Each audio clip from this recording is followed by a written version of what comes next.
Hello, hello. Happy Friday. How we doing, Johnny Mo? Oh, what's happening, man? How are you? It's another day they call Friday. We got on a little late here. We're having some technical difficulties. Even us guys have some technical difficulties sometimes, but here we are. It happens, and it just happened to be a little fingerprint over my lens. Yeah. Let's You know, be real. yeah. No, note to self, keep those lenses clean, everybody, so we can Oh, actually see you when you turn the camera on. yeah. Our last meeting that we were on, I had some tape, right? It's legit right here. And I had folded it out. I had to mute my microphone because I was getting all the little crumbs out of my keyboard and stuff. I mean, it's not that I'm on it for 12 hours a day or anything, but Right. yeah, it No happened. biggie. Happens to the best of us. All right. So we'll run through a few things today. We'll go through the weekly learnings that we shared, Yeah. that I share via email. If you're not getting the email, feel free to leave your email in the comments. We'll add you to it. Sharing our 3 learnings from the 90/90 challenge we're working on. We'll go over a couple of questions we've got and talk a little bit about some digital networking type stuff that we're working on. So, without further ado, Johnny Mo, let's dive into the learnings. So, Yeah, let's do it. for those of you following along, you know that we're in the basically right about the midpoint now of a 90 listings in 90 days challenge. And from that, we go live every Monday to update on our progress, what we're seeing, what we're hearing, what we're up to. And then from that, we send out an email recap Friday mornings of what those kind of 3 keys from that call are. So for this week, learning number 1 is we oftentimes forget about the fact that we may not have listings, but if we have buyers, we have a way to find listings.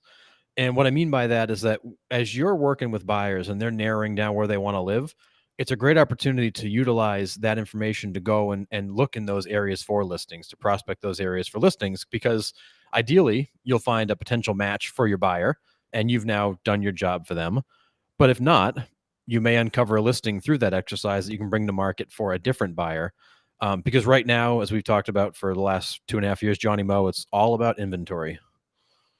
It's all about inventory, man. Hey, listen, Gary Keller even says it himself in that book, The Millionaire Real Estate Agent, which is one of the best books out there. And I think everybody should read it.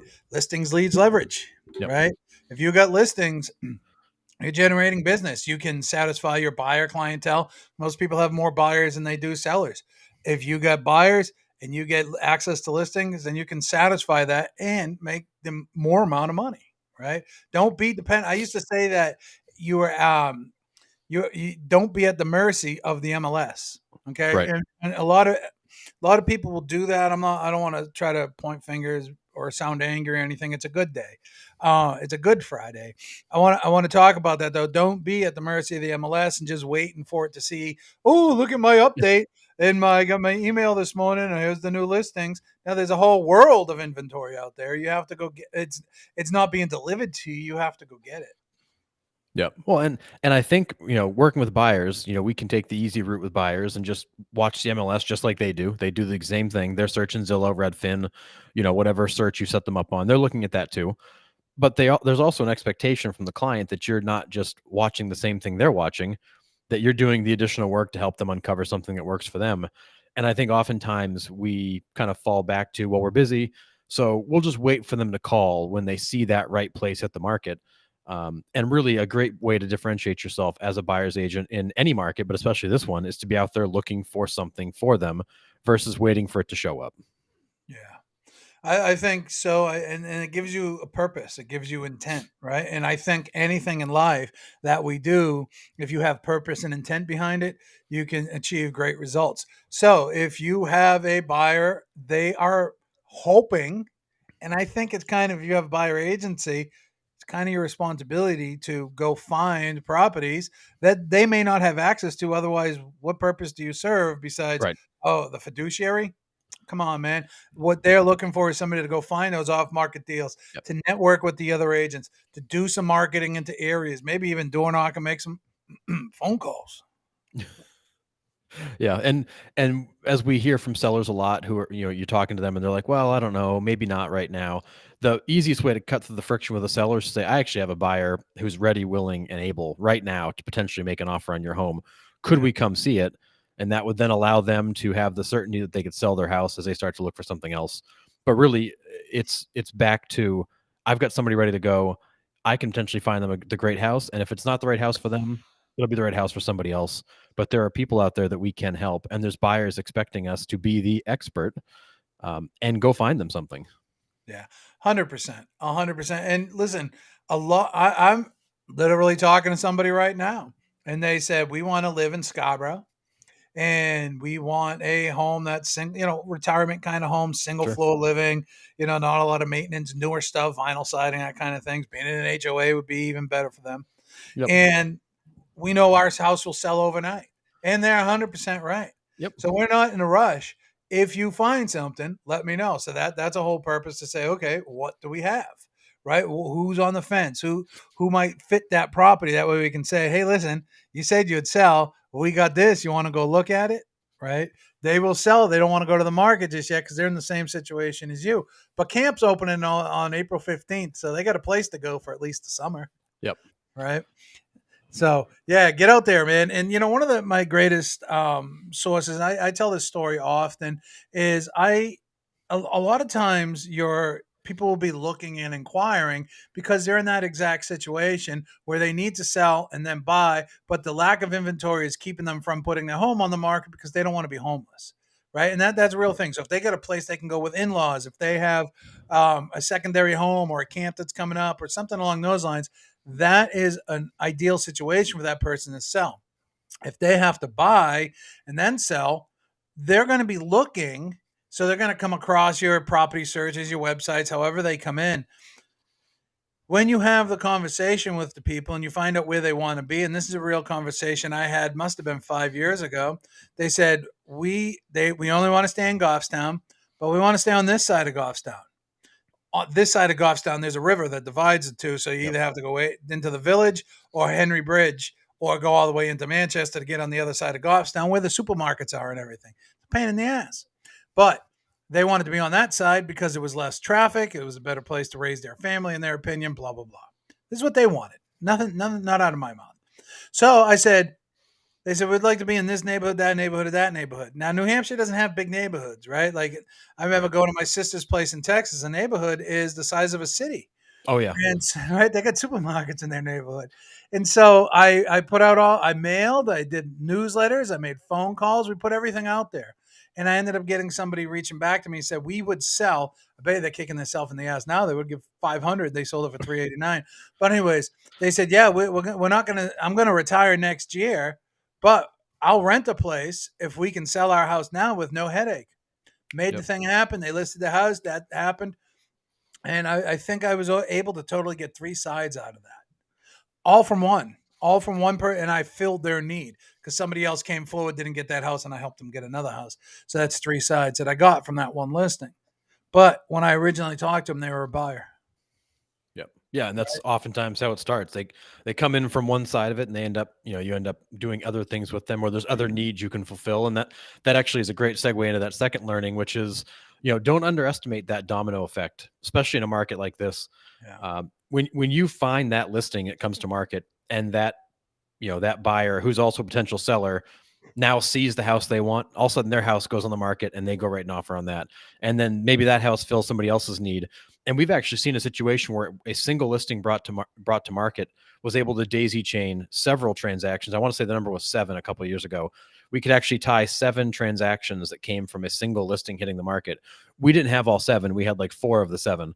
But we were able to basically fulfill the needs of 7 people by creating that domino effect of finding that first listing that prompted somebody that, that was their house, prompts them to then list their house, and so on down the line, and a bunch of people end up winning, because in a tight market like this, sometimes it literally is that one listing that opens up all kinds of opportunity for other people.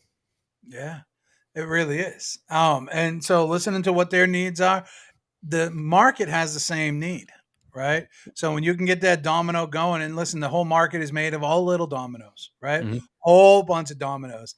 I don't know where anybody's market might be. I know in our market, there is a massive lack of inventory, It's right? huge. And you hold the key. But who are these sellers, right? There's so many different ways to identify them. You can go through your databases, you can make phone calls to them, you can use something like a Cole Realty Resources. I think the Sales Genie also does this. Yep. You can go in and find let's say you want somebody that's you're looking in a particular 55 plus community. You can go in there and search that particular community, that street, pull out the information, and then go out and reach out to those people.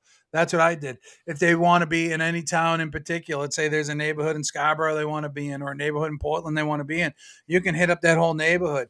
If you really want to be an aggressive listing agent and be a little creative, you can go into any of these systems, Harrison, and pick out people by length of home ownership Yep. and age, right? Because if you're like 62 years old and you've owned that house for 20 years, you probably have a significant amount of equity in there.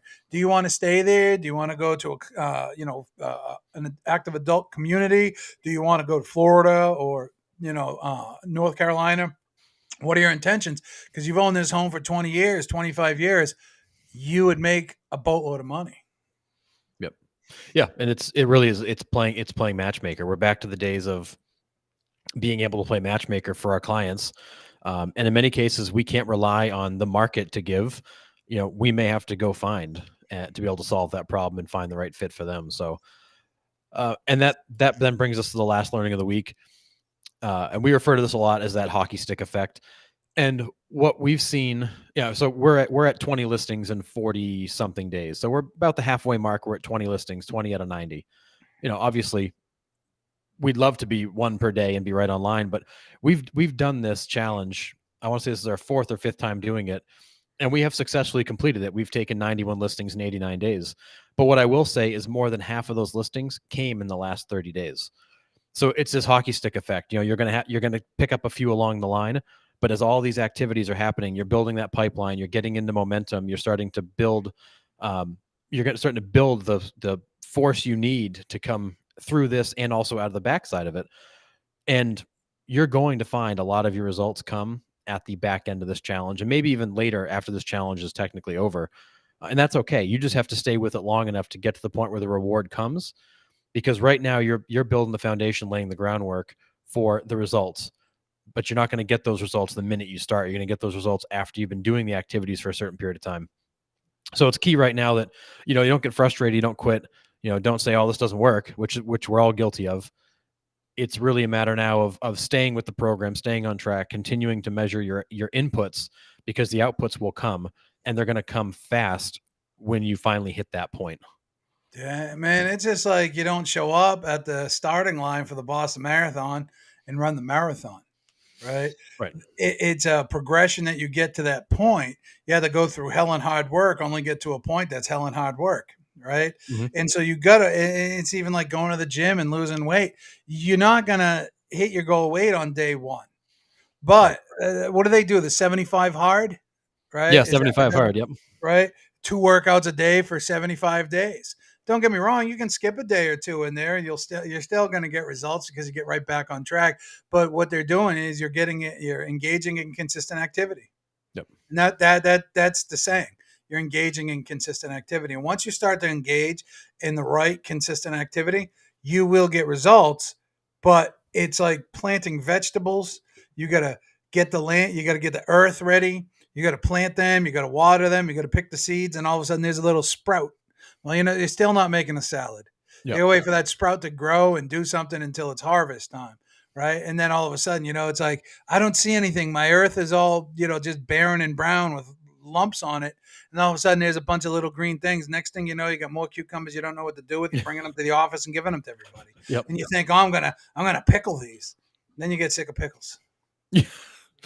That sounds like a real life example, Johnny Mo. Right. I grew up eating them things. But anyways, you know what I'm saying is all of a sudden one day, all that work, all that effort, all that tenure to the land, all of a sudden produces all this fruit. And now you got more fruit in abundance that you can share. And the same thing's going to happen with engaging in consistent activity. Yep, exactly. And it's just, another great example is that, kind of being 3 feet from gold. You dig and you dig and you dig, and then you quit, not realizing that maybe, you were one or two shovels away from hitting what you were searching for, but you just quit too soon.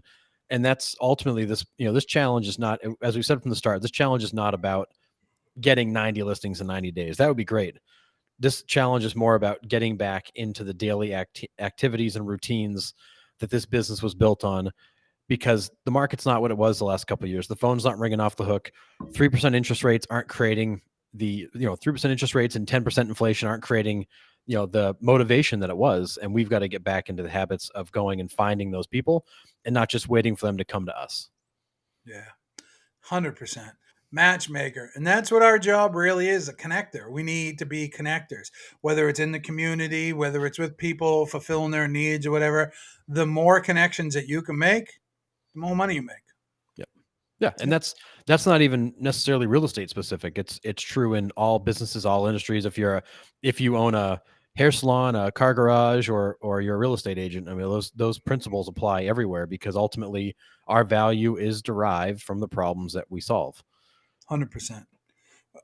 100%. If you can solve problems, you have a solution. That's one of the things that I learned in many of my trainings, and especially when I was mentored by Ryan Folan, who created the 313 method of communication. What is it? Who's your avatar? What is the problem you're trying to solve? And what is your solution? Right. Those are the only three things you should worry about. Who's my client? Who's my ideal client? What problem am I trying to solve? And what's the solution? Right? Yep. Doesn't have to get any more complicated than that. No, and it ties in nicely what we talked about last week, which is, don't follow up with people. Don't go into the mode of, hi, so-and-so, I'm just following up. Now's a great chance to actually show them what you can do and the problems you can solve. Would you like to hear how I've solved X problem for my clients this year? Would you like to know how I've done Y for my clients this year? How I can save you X this year? Don't go into the whole, I'm following up, because nobody responds to that. Show them the problems you solve, the fact you've solved them for other people, and that'll be what interests them in learning more. Yeah. Yeah. Simply. People don't want to be sold anymore. No. And this isn't a new thing. This has been around forever. And telemarketers, real estate agents, right? All these people, my phone, I don't even answer my phone anymore. It's on silent. It doesn't answer unknown calls. It just silences everything.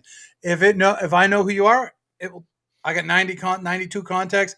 It'll say Harrison Smith, right? But besides that, it doesn't ring. It just goes right into voicemail. Okay.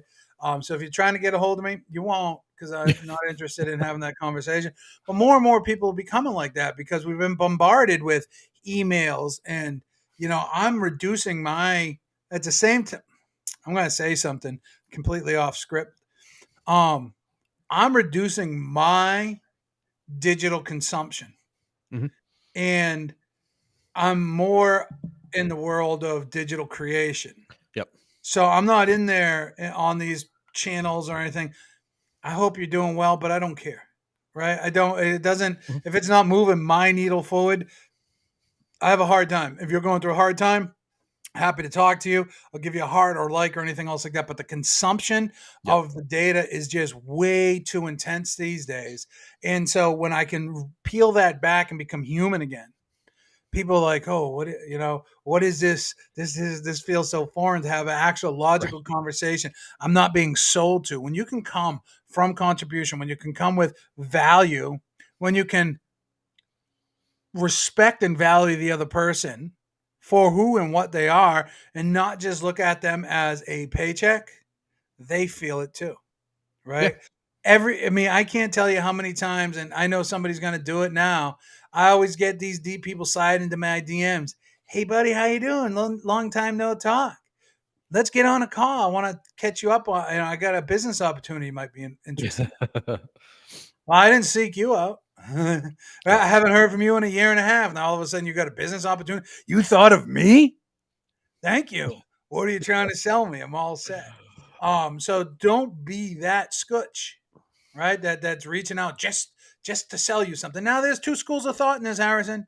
There's some coaches that are going to tell you want to buy a house? No. You want to sell a house? No. Yeah. You want to buy a house? No. I ain't that. I don't ever want to operate in that manner. Ever. I don't operate in that manner. Yep. right? Yeah. So Agreed. come with value, man. Just be human. Have a conversation with people. My team leader, Mark, my old team leader, we talked one time. We're talking about conversion rates and why he was so successful in his sales and stuff. Besides being a nice person and very well connected, he goes, man, he goes, I think probably the secret to my success is I listen to people. He goes, I go into an appointment. This little lady was making breakfast. She asked me if I wanted breakfast. I said, sure, I'll have some eggs. And we sat there. He goes, and she told me her life story for 2 hours. And I just sat there, nodded my head, yeah, Yep. talking to her. Then I was like, oh, I forgot. I'm here. I'm here to talk about your real estate needs. Yep. Right. I can't do that either. I mean, there's a fine medium, right? So you got to know where you're at. But he would come from contribution. He would let you talk. For sakes, you're going to make a lot of money. Let the person talk and be a good listener. Don't hear just to reply. Listen. Right. There's a difference. Yeah, and I mean, I talk to a lot of. I focus more on commercial investor clients as well as, the agents on our team and around the marketplace. And I talk to a lot of people, and the question, it's never a sales pitch. It's always just how you doing? How's business? What do you need? What's missing? Is there anything we can do to help? It's not a hard sell. It's not a do this. I want you to do this. It's not we joked last week about the LinkedIn messages. I'm not asking you to click on my calendar and schedule a call so I can tell you what I want to tell you. Like I'm just asking how you doing, and if you don't want to talk to me, great, hang up. Like that's cool. i'm No. not i'm not trying to force anything upon anybody. I'm just trying to let people know we're a resource. We're here for you. If you need anything, we're happy to talk. There's no sales pitch. There's no obligation. Just trying to help people because we think we've learned a lot of lessons the hard way, and we can help people avoid stepping on the landmines that we did. It's nothing more than that. Yeah. I buried some of them. Yeah. Well, and I got a great question from somebody a couple weeks ago. Was asking, why would I have these conversations with people around the marketplace? Doesn't that, isn't that like, making them competitive? And I kind of laughed. I said, I look at it this way. 90% of the people that I talk to, I could give them the whole playbook of everything we do, and they'll do nothing with it. Yeah. And they're gonna listen in, shake their heads a lot, and actually I was talking to Brian Brown about this from Guaranteed Rate. They're going to take the playbook and they're going to go home and go back to doing what they're doing. Great. If that works for you, do that. Of that remaining 10%, 5% will do something for a little while and then stop. Back to our earlier point on this session about about staying with it till the results come. And then of that 10%, the remaining 5% will actually implement it and they'll have success. And I'll applaud. I'll applaud and cheer because I'm happy to see that. There's enough business out there for everybody. None of us can ever get all of it. And in reality, and you know this, Johnny Moe, from talking to agents around the country, if you have 5% market share of any market, you are the top. You're killing it. Like that's a massive number. And I think oftentimes we think that, we can't tell somebody how we've had success because that's going to make them competitive with us. Great. I hope it does, because the better the industry gets, the more the consumer values us, the longer we're all going to be here able to do what we like without feeling that stress or that tension or that competitive, issue from technology. The industry, if the industry gets better and the client is better served, we all win, and I'm cool with that. I worked for Remax many years ago. I worked for Carlson GMAC for 6 months, and then I went to Remax for I think 8 years, and then KW after that. And so I remember going on an appointment. Now, let me tell you something. In my office back then, we were in Goffstown. We did a ton of business in Manchester, but Goffstown is a unique market within its own. And you had me, you had Tom, who taught me, Tom Boschman, you had Greg McCarthy, you had Lou Nixon, you had several of the people that I was working with. Every one of them was go-getters. Every one of them was banging out their phone, banging out, doing what you're supposed to be doing. And back in the day when Remax was super expensive to be at, right? That $1,800 bill came every month, whether you sold a house or not. But anyways, I remember somebody, I might have been Lou, said to me, "Son of a bitch, I go to an appointment. Guess who's walking out the front door? Who? Tom." I said, "Damn, where were you?" He tells me the address. I said, "Shit, I'm supposed to go there tomorrow." Right? I wasn't upset that I'm competing against that. I'd rather keep it in the office. So anybody that says anything like that, I'm going to say this to you. You have a very small mind. You have a very local mind. You need to develop a global mind and watch everybody else win, because that's better for you and your ecosystem around you. I truly believe that. Just like me, I'll teach anybody anything about Explore My Town, what we do, how we do it, and they're not going to do it because we have a team that does things. We have a team that edits. We have a team that organizes. We have a team that distributes. We have a team that writes up. We have a team that proofreads, right? So you can do it, but it's going to take you 5 hours to do one thing. Right. Doesn't it make sense to leverage it out? And even with SEO, I can figure SEO out. Heck, I do a base level of it myself. But there's so many other levels to SEO that I don't want to learn that. I'd rather No, give it to somebody that already knows it and 100%. has a proven blueprint and who's going to get results, right? So, yeah, I'll teach you anything you want to know. We even have partners that don't do what they're supposed to do and then say, "Oh, it doesn't work." Oh, no. The problem is you didn't. Right. Yeah. I mean, You didn't. ultimately, everything works if you work it. If you don't, then nothing works. And it's Everything works if you do. yep. And it's just 100%. it really just is that simple. And it, as you were mentioning, it's that scarcity versus abundance mindset. The scarcity mindset says, I can't let anybody in. I can't let anybody get close. I need to hoard it all for myself because there's not enough. And then there's those of us who are like, I've got the abundance mindset where I'll tell you anything you want to know. Our doors are wide open. You can come in. You can see exactly how we operate. You can see the mailers we send, the scripts we use, the systems we use. We'll show it all to you because ultimately there's enough business out there for all of us. And I'm not worried if somebody comes in and sees what we do, or learns, something that works great for us. That's why Jeff and I are sitting on a panel next week down in Massachusetts with Brian Brown, down in Milford, Mass. We're going to talk about some of the innovative lead gen strategies we've been using. We're going to share the digital networking and the direct mail and the follow-up and all the stuff we've been doing, because I hope that people take that and implement it and get great results from it, because ultimately we all win in that case. And Brian Brown feels the same way. He's the same kind of guy. He's going to tell you everything he does with no holding back, no holds barred. It's all out there in the open. And I hope somebody uses it. Here's the thing, too, right? What you do might not work for me, Sure. but I can learn something from you that Yep. would work for me. And I think if agents spent just part of our problem in our industry, I've talked about this for years, and it was core of the UPAD principles of success. Part of our problem in this industry is there's really no accountability. Right. If you go there's I can guarantee to you that it's 99.999% of real estate agents, I made that up, but I don't think I'm too far off, don't have standard operating procedures. Mhm. They don't come in and every single day, 2 hours a day, 1 hour a day, they're going to lead gen and they're going to lead gen in this particular way. They're reactionary. A Yep. lead comes in, got to respond.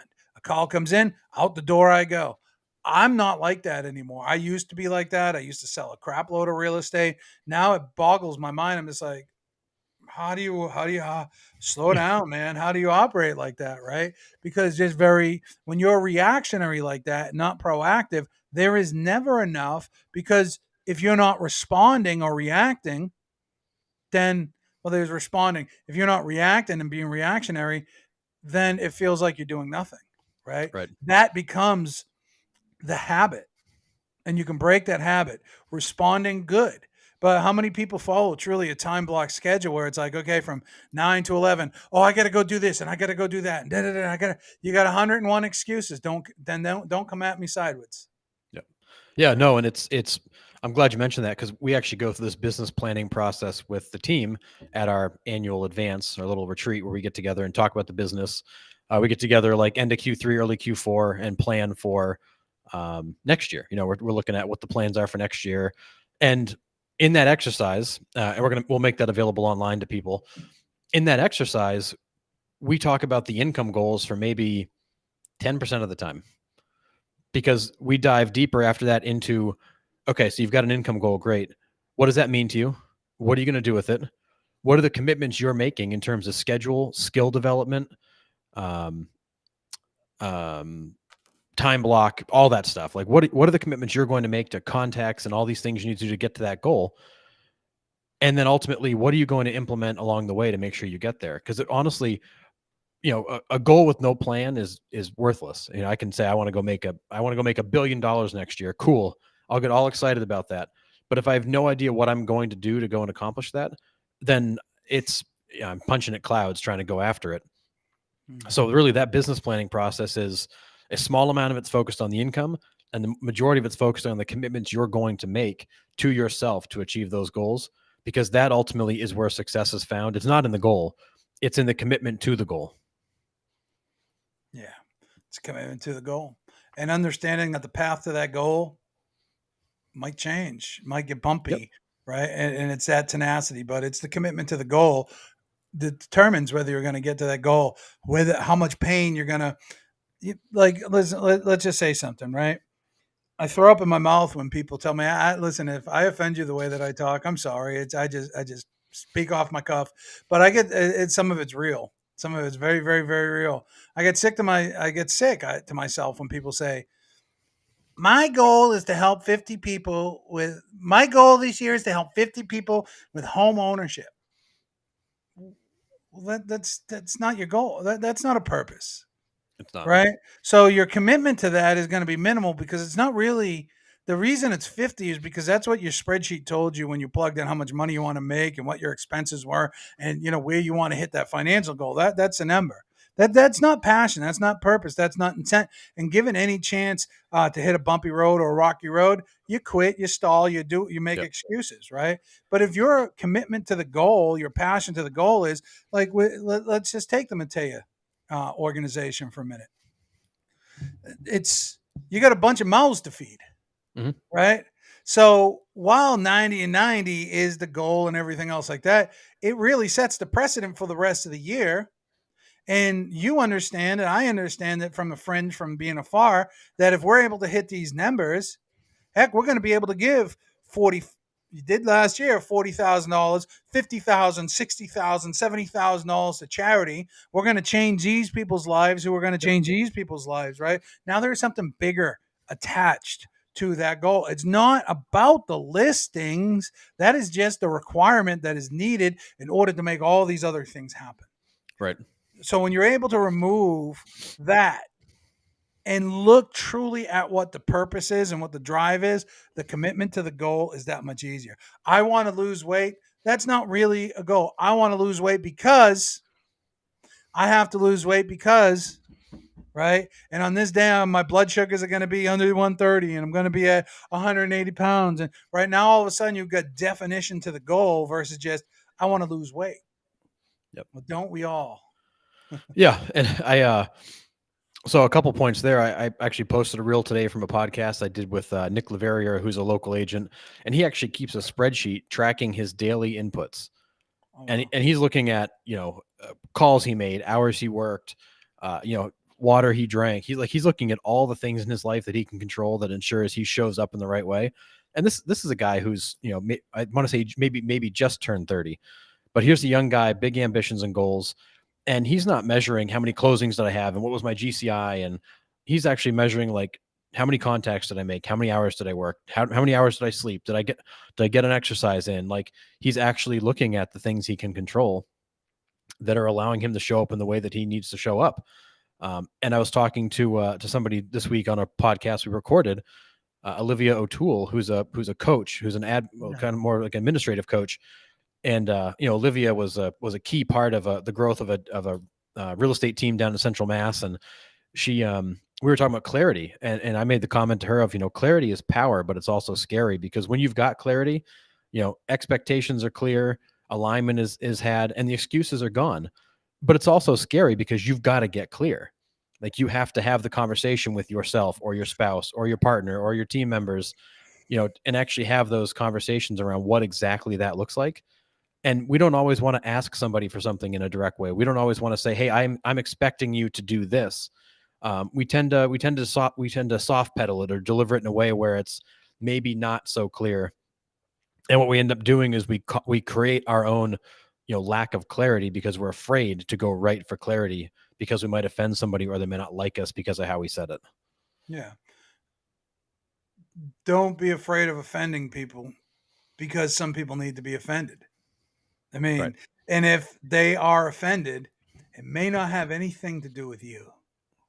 So be Yeah. true and authentic to yourself, right? That's why I mean, I'll tell you, hey, I'm sorry if I offend you, but this is some real stuff.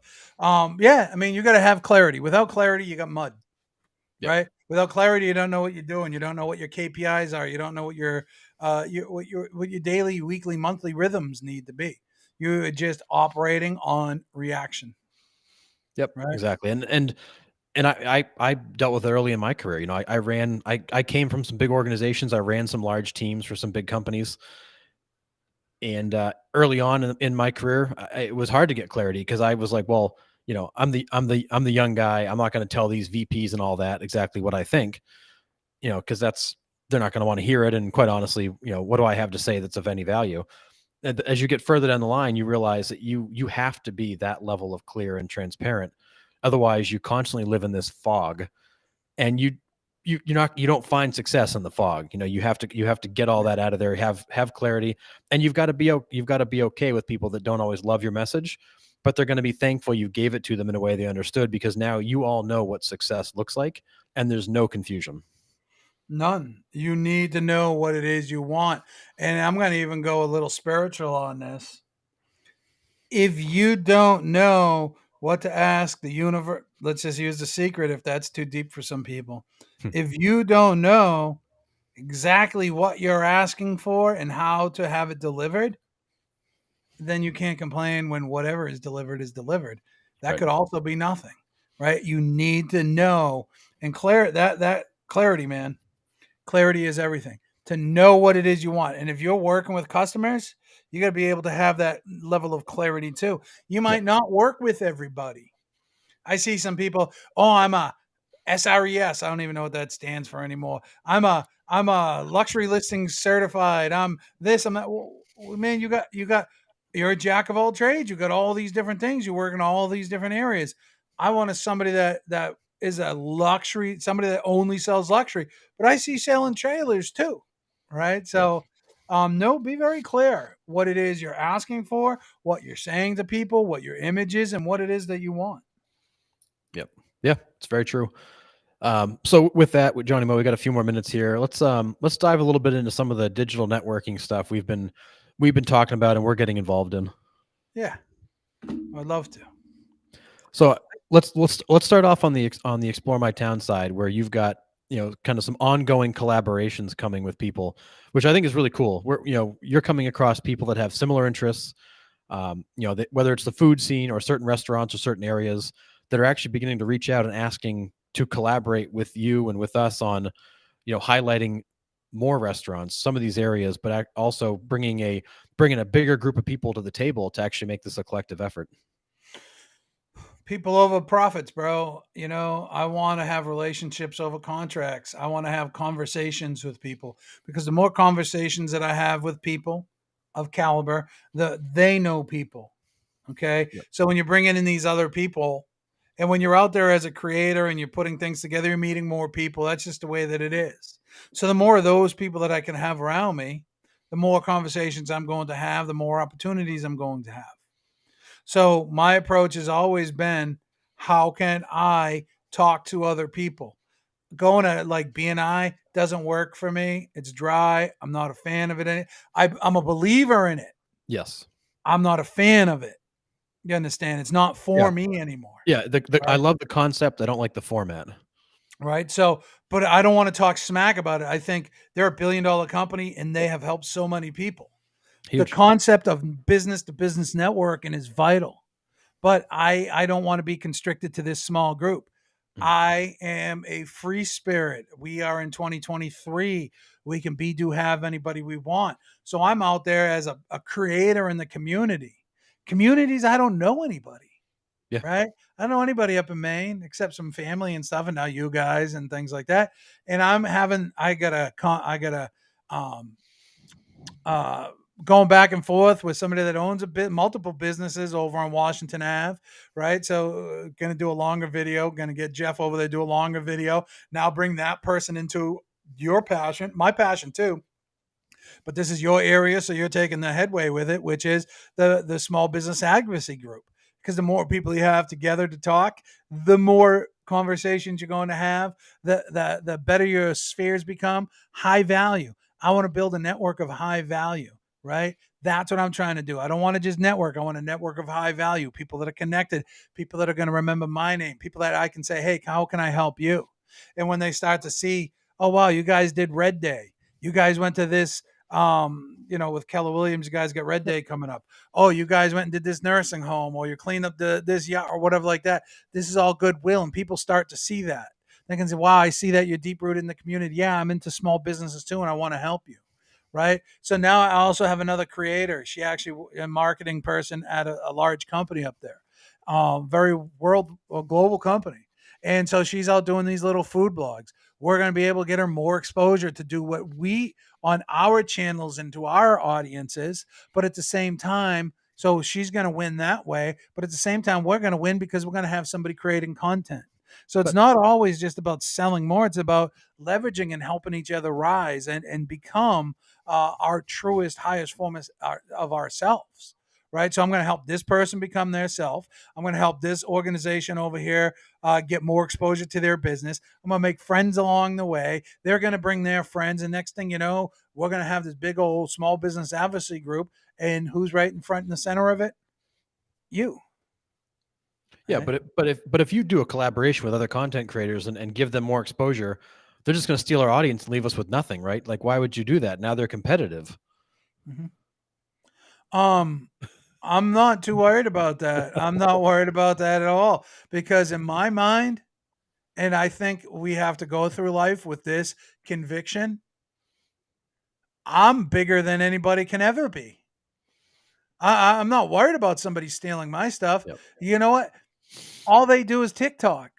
If all they do is TikTok and they got that big audience and stuff, but we got a team, we got digital assets. We're the one building the advocacy group. Go ahead and screw me over and try to steal my audience. You will be uninvited to the ecosystem. You'll be uninvited. So again, it's small mindedness to say, Yep. I'm worried. I'm not worried. I'll show you the world. I know how much that world costs. Yep. Most people aren't willing to pay the price financially, mentally, in some cases physically. Yeah. Well, and honestly, again, back to the whole scarcity versus abundance thing, we've been very consistent with, we hope these smaller creators or these other creators that we're working with do well. Because ultimately, if they do well and they do better and their audience grows, then the videos they do with small businesses get more traction. The small businesses get more business, and we just continue to, fulfill that mission of helping that small business environment, that whole ecosystem. And it's okay. Like along the line, we're going to cross pollinate and collaborate, and people are going to be looking at our stuff and their stuff, but ultimately, if we do it right, everybody wins.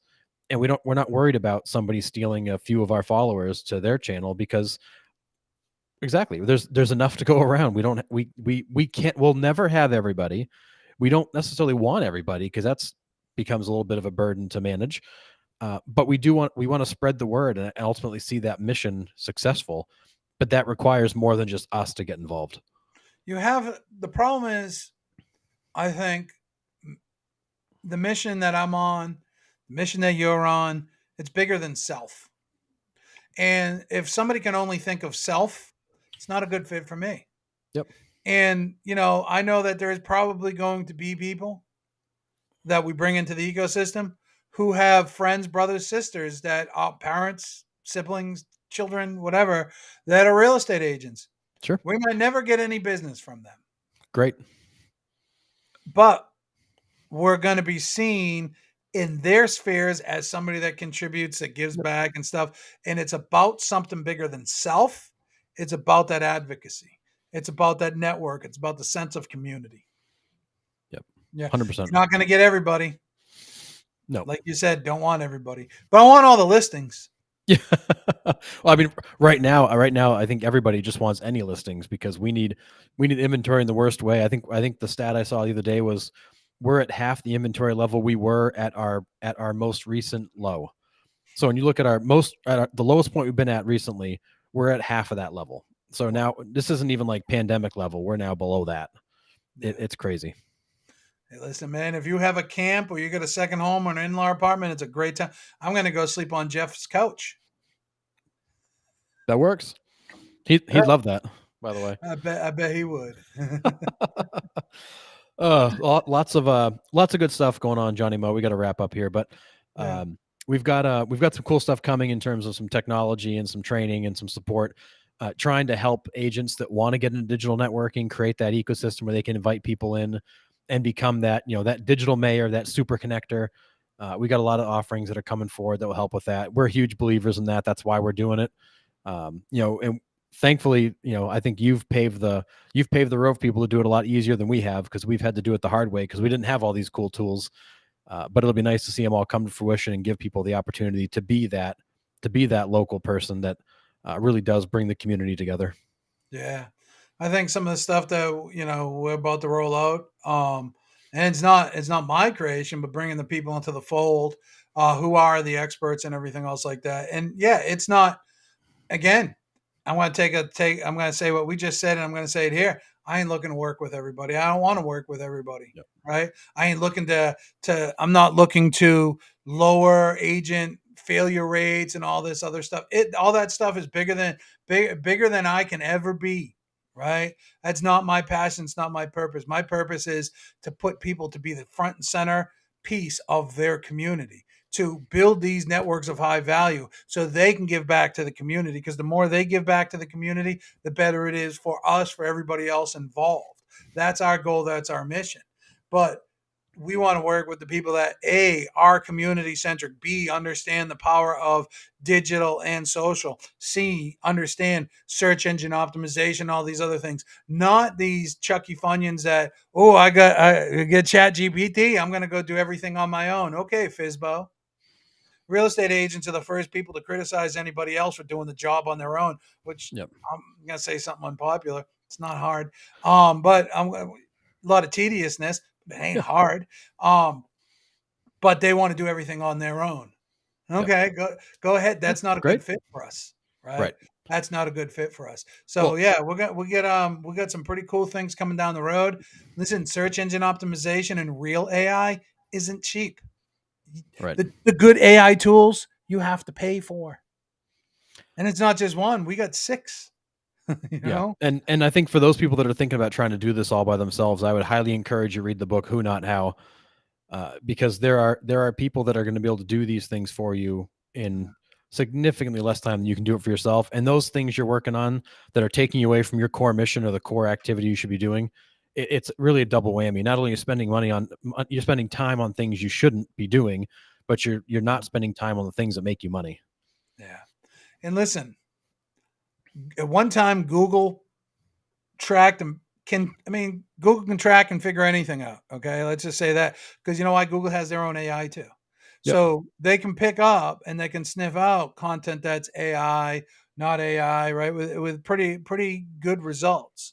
And at one point you would have been penalized by Google. Google since changed, but understand they can change again. So if you're not staying on top of that, if you're just going into Chat GPT, copy and paste, and think that you're an AI expert, you're not. Yep. Right. There's a lot to it. And then if you take that and it's not ran through an SEO system to understand how the SEO works and stuff like that, that's nothing. These are the things that I've spent decades working on, learning, understanding, meetings that we had prior to this one and such like that, which is our 4th or 5th meeting. I'm not going to give that away. I'm done giving that away. I'll help you come up with a budget. I'll help you come up with some ideas and all that other stuff. When it comes down to this, where the rubber meets the road, that's a paved place. I mean, that's a paid place to be. And I think we've gotten into this world of free and entitlements and everything else like that. But if you're serious about your business, you got to invest. You really do have to learn to delegate. And that way you can focus on what you're good at and spending more time in that high yield activity where you're supposed to be. And that's with the client. That's lead generating. That's your job, nothing else. Right? Yep. If you're a team leader, if you're an operations manager or whatever like that, of course that's different. But if you're the average agent, your job is lead generation and being on appointments. In my opinion, nothing else. Yep. Yeah, 100%. So, all right, we got to head out of here. What's your parting thought for the day, Johnny Mo? Man, know what it is that you want and get it, but have some purpose, reason, and understanding behind it. Learn to delegate. That's a good one. My parting thought for the day is that, real estate, entrepreneurship, business does not have an education problem. It has an implementation problem. There is so much free education out there, and I get it. Like, people complain brokerages don't train agents, and you're right, they don't. But there's so much training out there that can be had. But if you take the training or go to the event or go to the mastermind and then go home and don't implement anything, then really all you did was distract yourself from the business for a day and went to a cocktail reception. So when you're going through the process of education, whether it's events or classes or coaching, whatever it might be, make sure that you come out of that with an action plan as to what you can implement from it so that you didn't waste your time on it. Can I tell you something about how successful people think real quick? Sure. I had in 2014, 15, and in the beginning part of 16, I had the luxury of consulting with some big fish at KW. I mean, the top of the food chain, if you would. And I went to New Orleans to specifically see Tony DeCello and Diana Kokoska, and at the time, Josh Team was, I forget what his title was. He wasn't president or whatever the heck he ended up being. And about architectural requirements about a particular software project that we're working on, that I had, that we're trying to implement there and stuff like that. And in a conversation, I am all the agents. I'm specifically saying agents. Not all of them, but I remember them going out late at night, partying until 2, 3, 4 o'clock in the morning. You're in New Orleans, right? Oh yeah. Off the chart partying. And when I asked Diana and Tony what they did last night, they said, we had a small group mastermind, their leadership team and stuff like that. In our room, we ordered takeout or room service, and we were all in bed by 11. That's how I want to roll. Yep. You know what I mean? So often change your mindset. Successful people on a high level do things differently. Yep. Be like that. That's the difference. I mean, it's ultimately the difference. It's that level of commitment. It's the level of commitment and the level of accountability to yourself and your business that leads you to that level of success. So, all right, with that, we're going to wrap up for the week, Johnny Mo. It was a good week. Lots of stuff going on for next week. We'll be back on Friday, sometime Friday morning, probably, to give another update. We hope to see people on Monday at the 90 and 90 live update, if you can make it. But with that, everybody have a great weekend. If you got questions, drop them in the comments. We're happy to answer them anytime. So feel free to reach out. Sounds good. Peace out.